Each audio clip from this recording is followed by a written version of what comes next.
जरा एक पल के लिए सोचिए, अगर आज रात सोते समय आपकी आंख खुले और अगली सुबह आप 10 साल आगे की दुनिया में हो, आपका परिवार बूढ़ा हो चुका हो, दोस्त बदल चुके हों और आप वैसे के वैसे ही हों। सवाल यह नहीं है कि यह डरावना है या नहीं, सवाल यह है क्या यह संभव है।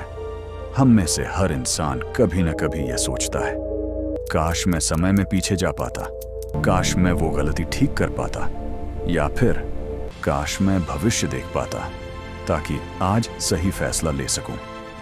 यही वजह है कि समय मशीन का विचार हमें इतना आकर्षित करता है। लेकिन अब कहानी से बाहर आकर विज्ञान की बात करते हैं।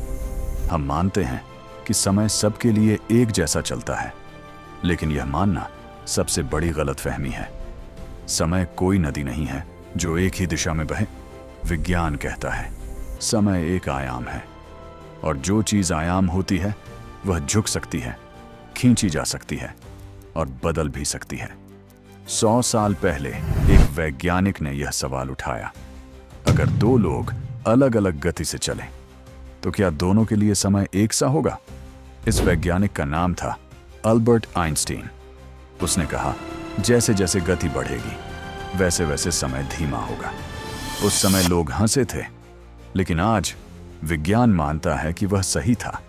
अब ध्यान से समझिए, अगर कोई इंसान बहुत तेज गति से यात्रा करे, इतनी तेज कि पृथ्वी की तुलना में उसका समय धीमा चलने लगे, तो जब वह वापस आएगा उसके लिए कुछ साल बीते होंगे, लेकिन पृथ्वी पर दशक निकल चुके होंगे।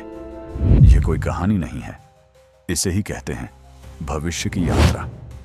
अंतरिक्ष में जाने वाले लोग वास्तव में हमसे थोड़ा आगे के समय में होते हैं। अंतर बहुत छोटा है, लेकिन यह साबित करता है विज्ञान झूठ नहीं बोल रहा। मतलब साफ है, भविष्य में जाना असंभव नहीं है। अब आता है सबसे खतरनाक सवाल, क्या हम अतीत में जा सकते हैं?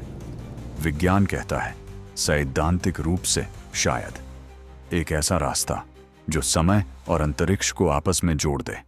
लेकिन समस्या यह है, ऐसा रास्ता इंसान के बस से बाहर है, और अगर बना भी तो उसके परिणाम हम नियंत्रित नहीं कर पाएंगे। मान लीजिए आप अतीत में गए और एक छोटी सी गलती कर दी, वही गलती आपके पूरे अस्तित्व को मिटा दे। तो सवाल उठता है, अगर आप थे ही नहीं तो आपने यात्रा कैसे की? यही कारण है कि अतीत से छेड़छाड़ सबसे बड़ा खतरा है। कुछ वैज्ञानिक मानते हैं हो सकता है हर बदलाव एक नई दुनिया बना दे। कुछ मानते हैं समय खुद को बचा लेता है। सच ये है, हम अभी समय मशीन के लिए मानसिक रूप से तैयार नहीं हैं। तो निष्कर्ष साफ है, भविष्य में झांकना संभव है, अतीत को बदलना खतरनाक है। लेकिन असली सवाल यह नहीं है, अगर आपको एक ही मौका मिले तो आप अपनी एक गलती सुधारेंगे या अपना भविष्य देखेंगे? नीचे जवाब जरूर लिखिए।